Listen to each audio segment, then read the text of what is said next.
la nature, tout est intimement imbriqué. Le climat, la terre, l'eau, l'air, le végétal et l'animal.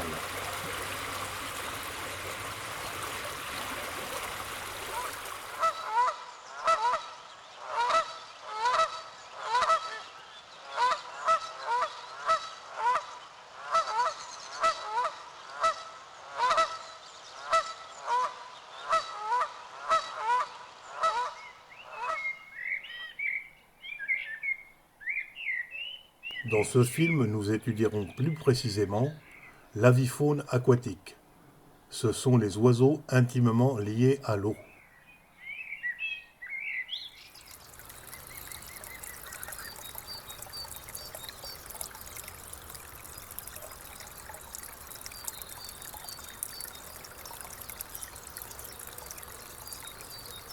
Nous verrons des espèces très différentes, telles que la bernache du Canada, qui se nourrit de plantes aquatiques, ou l'aigrette garzette, très efficace pour attraper les petits poissons.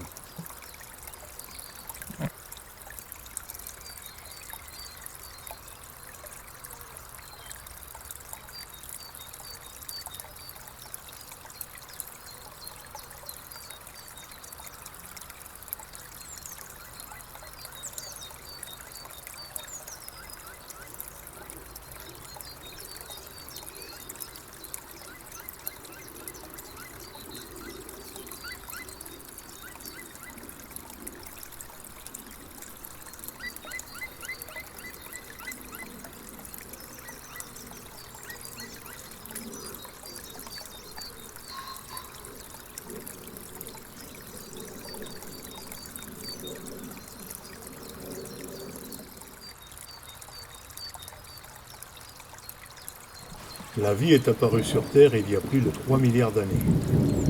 Au commencement, dans l'eau, où nous trouvons encore aujourd'hui des animaux qui ressemblent à des plantes comme cette hydre verte. Mais dans l'eau, il y a également de nombreux vers, comme les sangsues, qui se déplacent dans les plantes aquatiques grâce à leurs ventouses.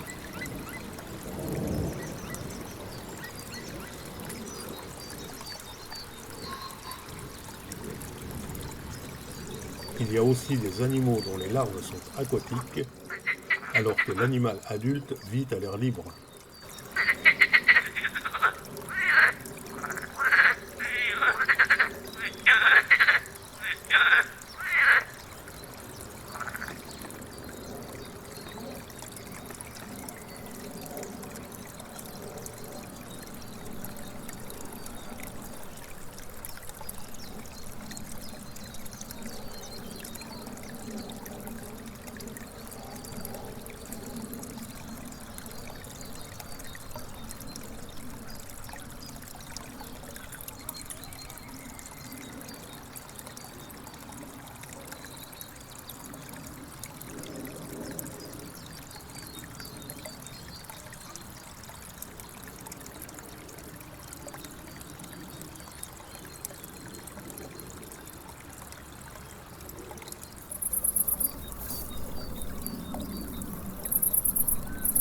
De nombreux invertébrés ont leurs larves aquatiques qui vivent, se nourrissent et se développent dans l'eau, alors que l'individu adulte vit à l'air libre. Comme cette libellule fauve, oui je sais, celle-ci est bleue, c'est le mâle, mais la femelle est jaune, fauve, ce qui a donné son nom à l'espèce.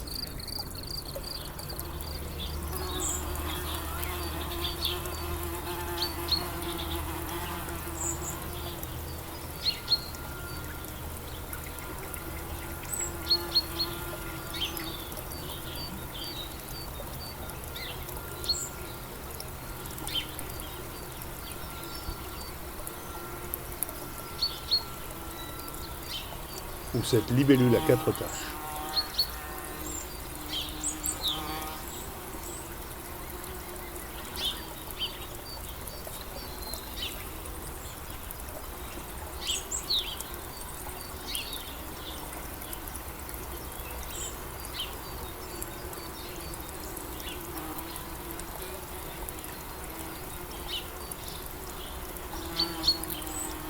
Parmi les invertébrés, les plus visibles sont certainement les insectes.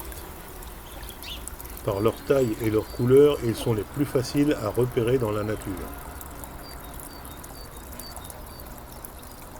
Comme cette menthe religieuse, avec son habit tout de vert,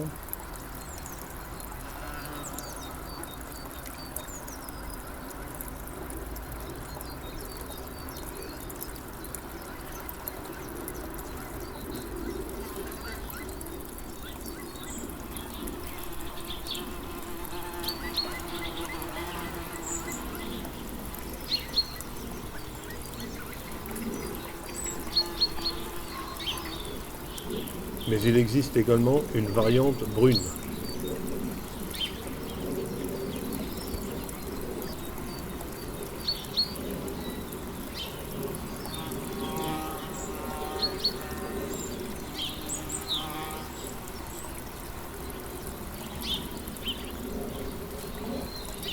Il y a également chez les insectes des espèces très particulières, comme la mouche scorpion, dont l'appendice caudal relevé rappelle la queue du scorpion chez le mâle.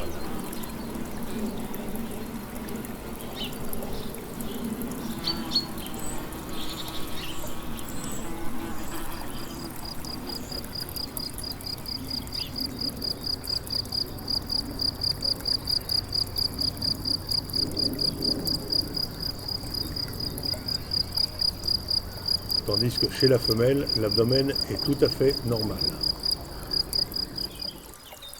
La région se prête à l'observation de nombreux animaux liés à l'eau, en particulier les limicoles, ici la bossette élégante, que nous voyons en hiver en groupe compact, c'est le grégarisme. Mais aussi de nombreux passereaux, tels que les bergeronnettes, ici la bergeronnette grise, qui cherche sa nourriture le long des berges et sur les cailloutis.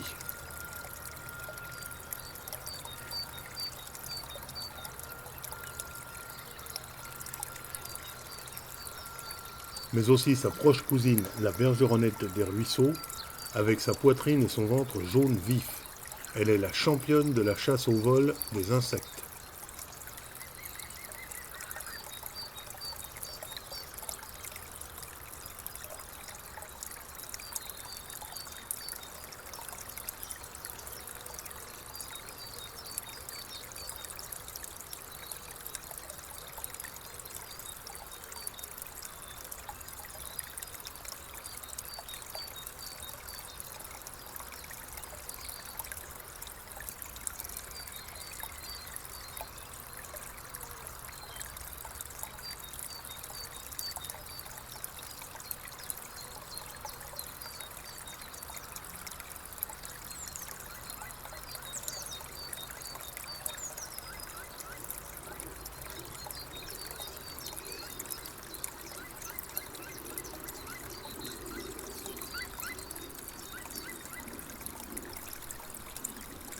Le ralenti nous permet de bien voir sa technique de chasse de la libellule. Celle-ci ne lui échappera pas.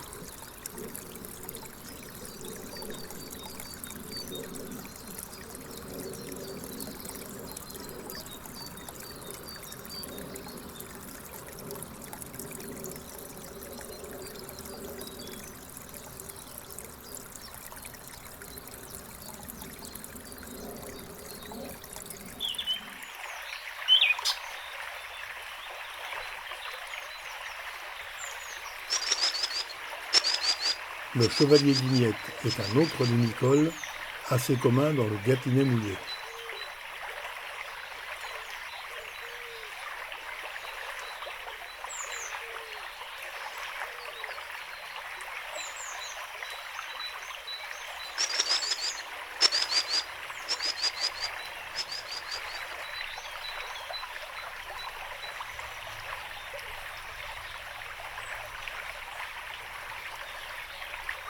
Le grèbe castagneux que l'on voit fréquemment sur le loin est parfois confondu avec un caneton.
Le colvert est le canard le plus répandu dans le Gâtinais mouillé.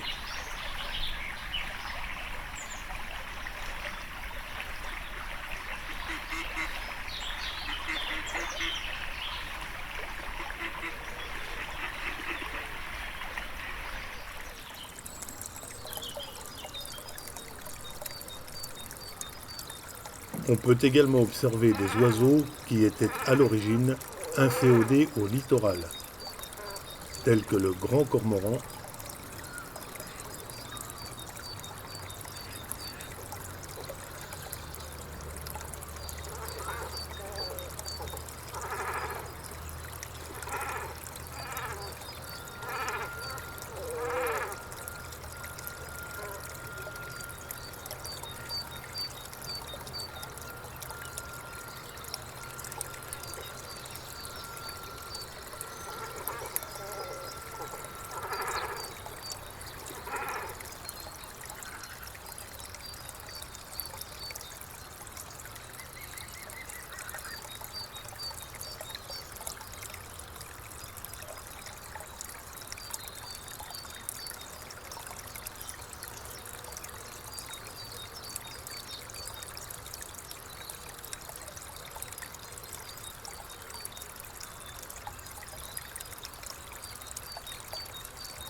Le cygne est un herbivore.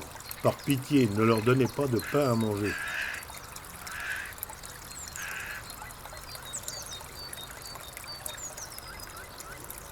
Leur système digestif n'est pas prévu pour assimiler le pain.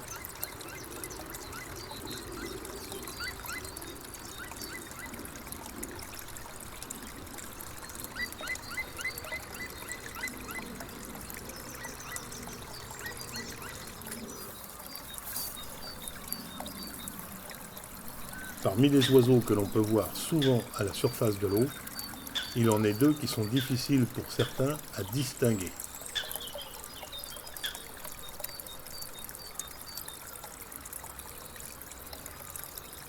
La première, que nous voyons ici, est la foulque macroule, avec un bec et un écusson entièrement blanc.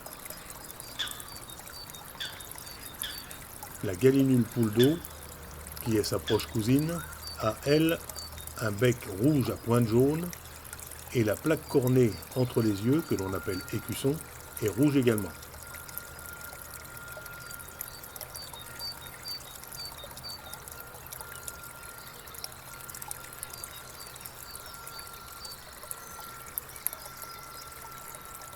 On pourra observer également le grèbe huppé, dont la parade nuptiale est assez spectaculaire. Il est un proche cousin du grèbe castagneux que nous avons vu précédemment.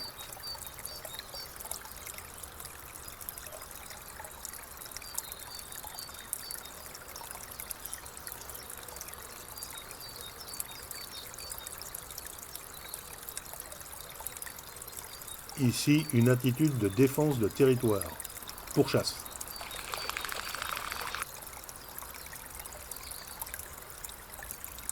Ici, il s'agit de simples salutations, ce que j'appelle la révérence.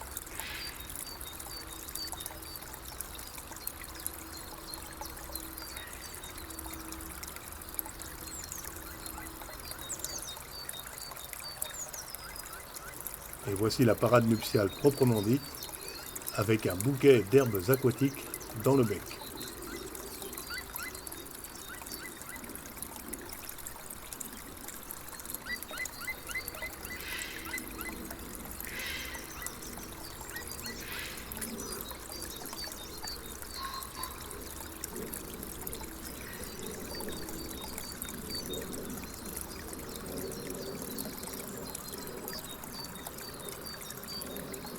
Cette danse prénuptiale avec un bouquet d'herbes aquatiques a pour but de synchroniser les deux individus avant la copulation.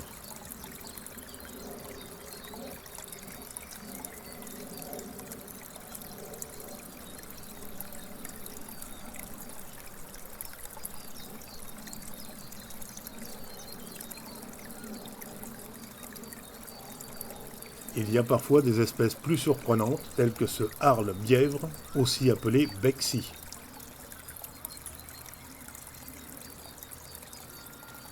La mouette le harcèle pour tenter de lui voler son poisson.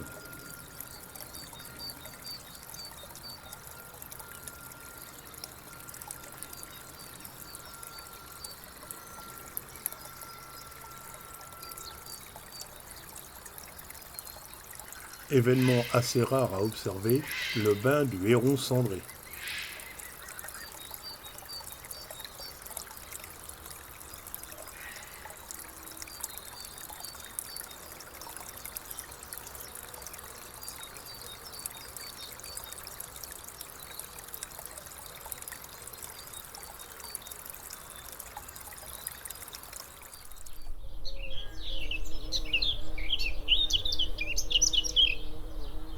Quittons à présent le milieu aquatique pour la prairie. Nous y observerons de nombreux passereaux, tels que la fauvette grisette, qui fait son nid près du sol, dans les broussailles ou les ronces. La fauvette à tête noire, qui a cette particularité de faire son nid soit près du sol, soit dans un arbre. Le rouge-queue noir, qui est une espèce cavernicole.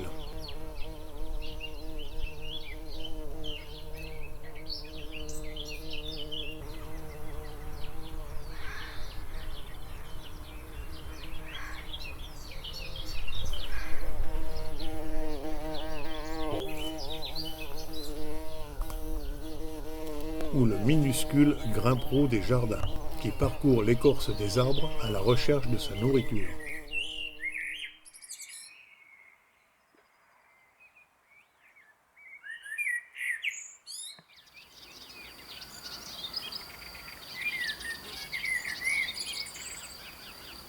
L'Hippolaïs polyglotte, qui est un chanteur infatigable.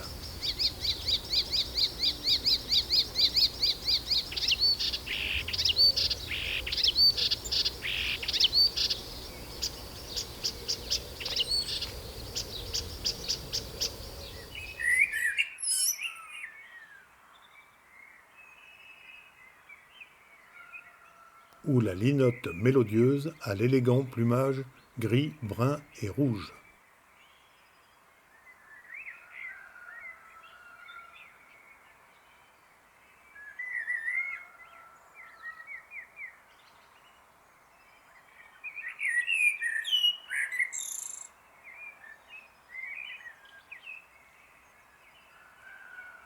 Le piquet-pêche, lui, fait figure de géant parmi les petits passereaux du jardin. Il vient souvent à la mangeoire, attiré par les graines de tournesol, les noix ou les noisettes.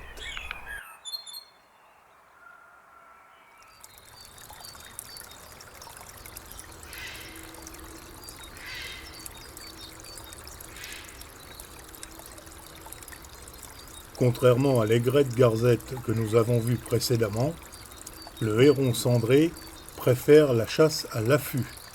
Il reste immobile, attendant le passage d'une proie.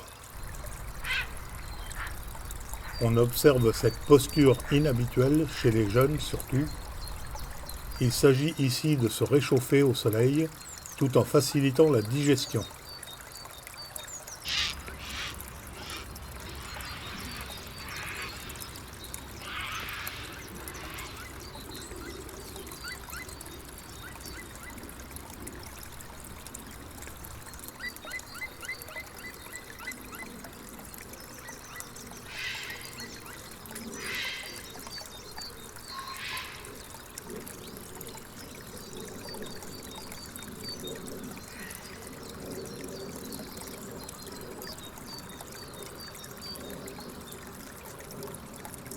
Un héron cendré à l'affût. Il peut rester ainsi sans se déplacer pendant longtemps.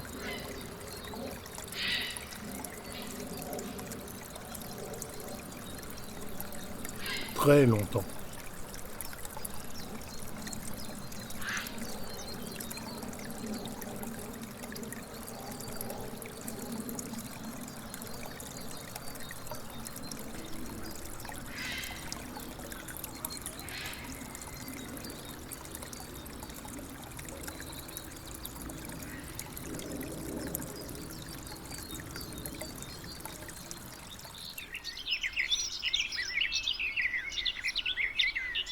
Chez l'animal aussi, les amours sont parfois violentes.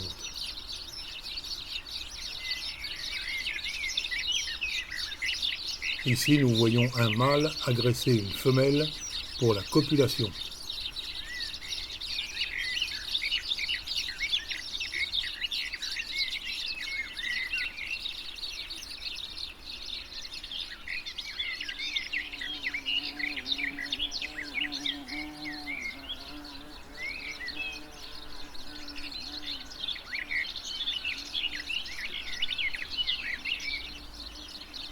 Les hirondelles viennent ici chercher de la boue pour fabriquer leur nid ou réparer celui des années précédentes.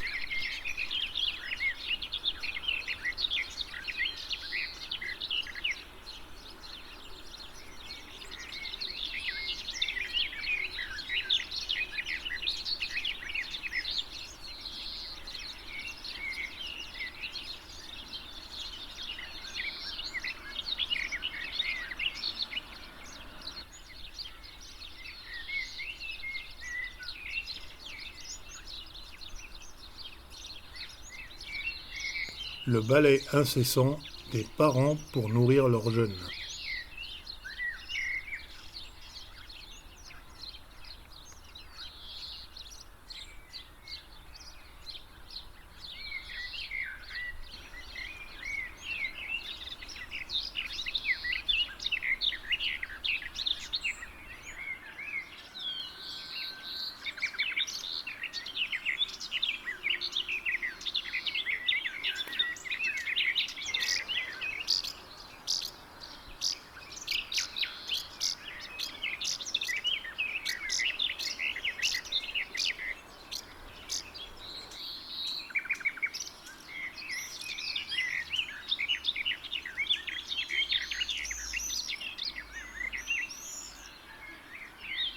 Le ralenti nous permet de voir que le jeune poursuit l'adulte, sans doute pour son premier vol.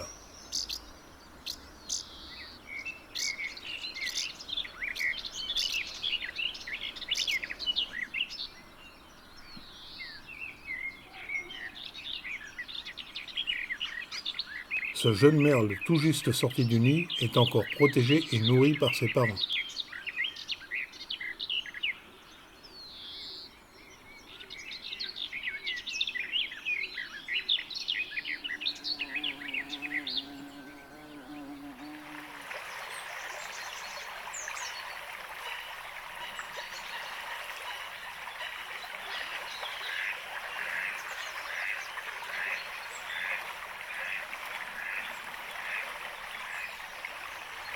Moins fréquent que le colvert, le fuligule milouin, avec sa tête brun-roux et son œil rouge.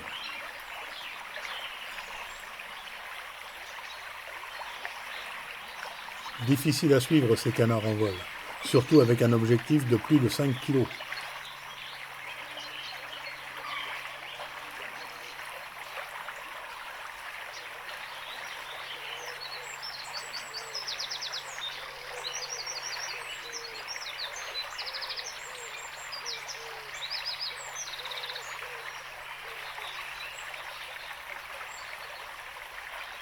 La mouette-rieuse en plumage estival.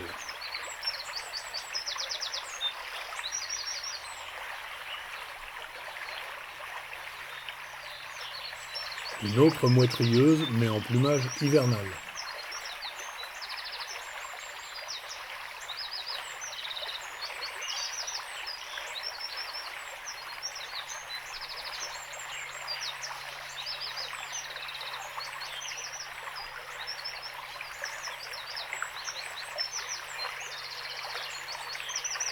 Et voici l'hirondelle de mer, de son vrai nom Stern Pierre Carin.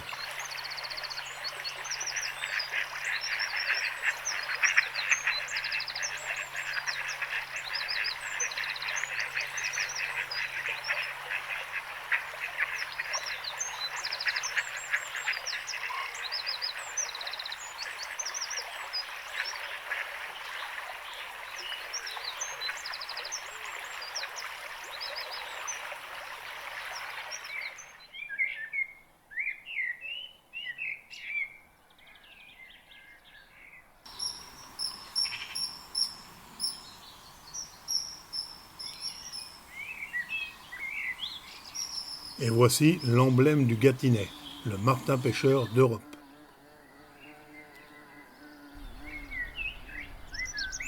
On reconnaît la femelle à la tache orangée sous le bec.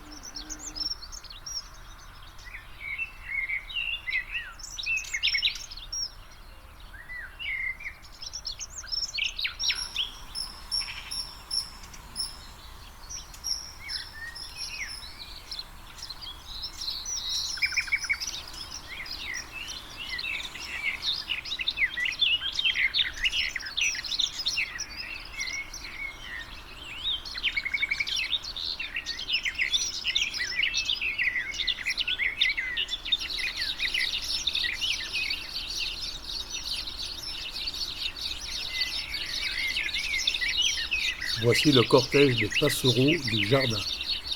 Les mésanges. Ici la mésange charbonnière. La mésange bleue. Le chardonneret élégant.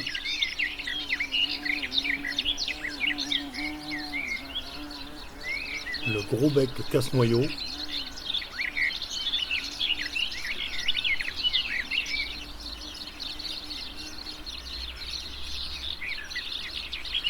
Le verdier d'Europe.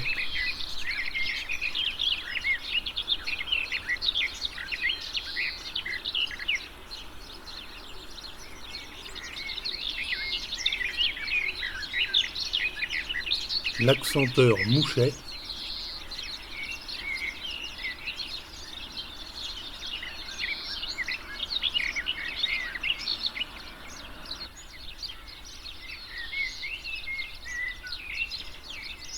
Le pic-mare fait partie des pics bigarrés. Ce sont les pics au plumage noir, blanc et rouge. Et voici le plus grand pic d'Europe, le pic noir.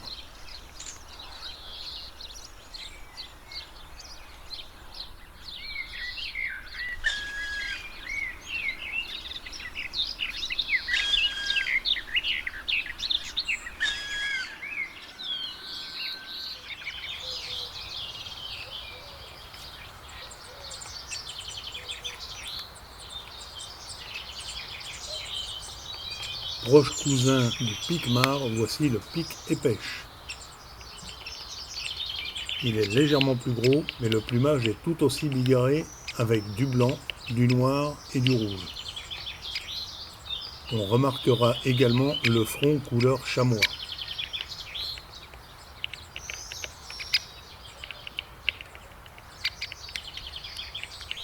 La marque nucale rouge permet d'identifier un mâle.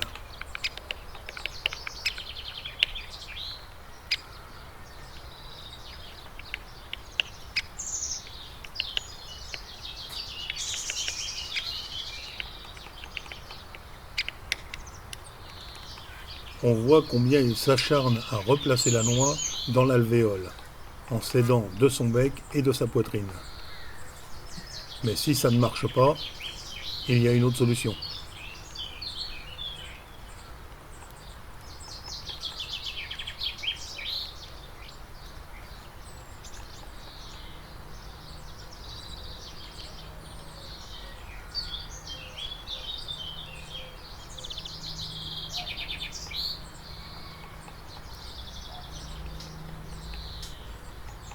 Les trous dans un arbre que le pic utilise pour casser les coques de noix ou de noisettes s'appellent une forge.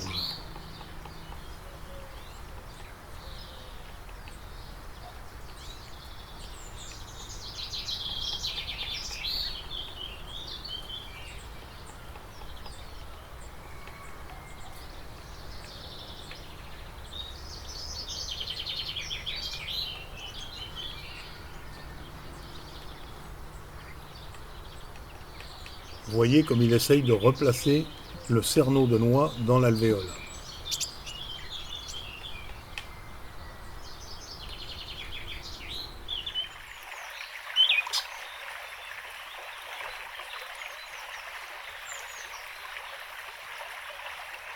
Un autre canard très présent dans le Gâtinais mouillé, la nette rousse, ici un mâle, avec son magnifique bec rouge et sa tête rousse.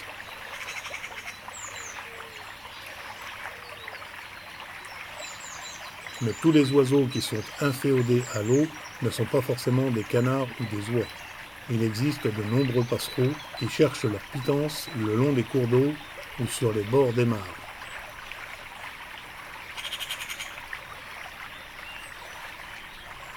Ils en profitent aussi pour prendre un bain. Ici, un pigeon ramier.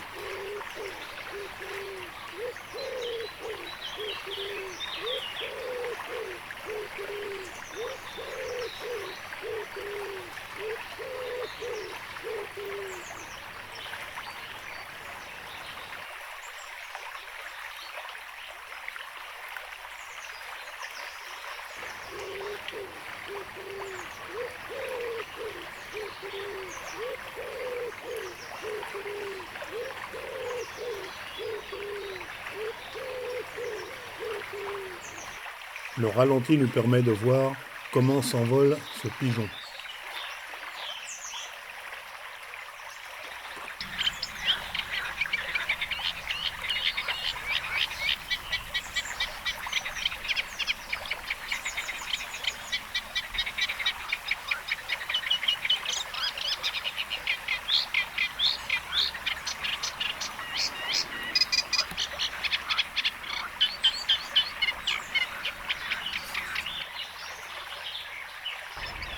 Et voici une petite fauvette inféodée à l'eau et aux roselières, la rousserolle effarvate.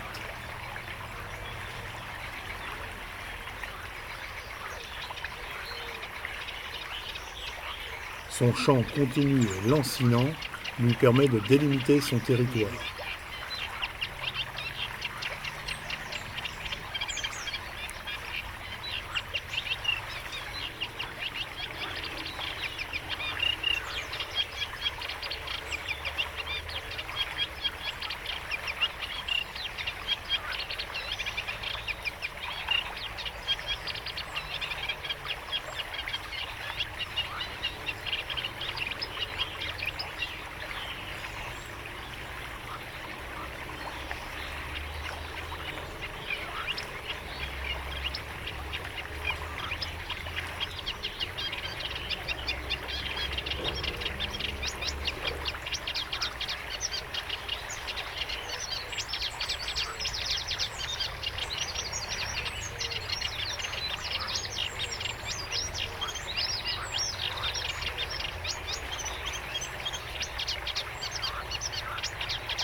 Et puis, il y a les mammifères.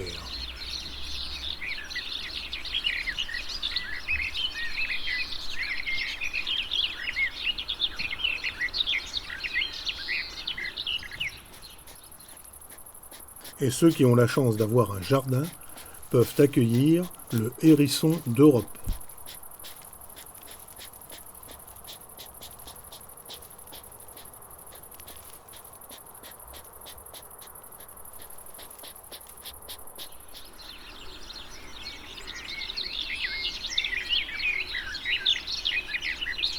Le ragondin est une espèce exogène, c'est-à-dire qu'il provient d'un autre pays. Il a été importé en Europe pour sa fourrure.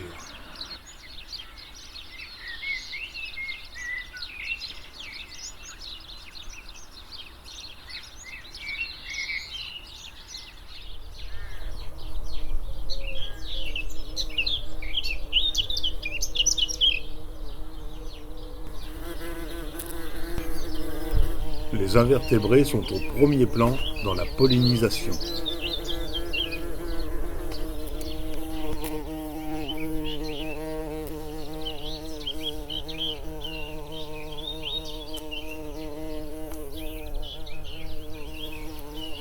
Les abeilles sauvages,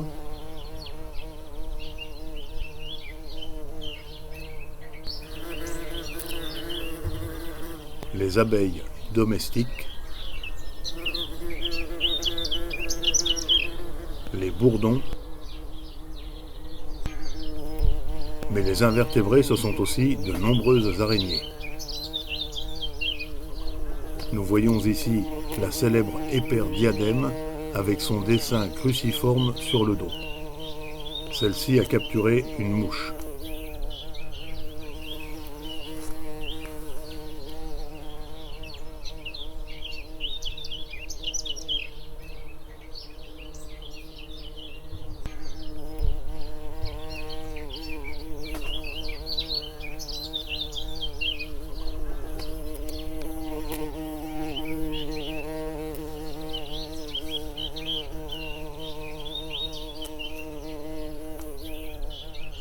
Voyez une autre famille, les Thomisidae. Celle-ci a capturé un cirfe.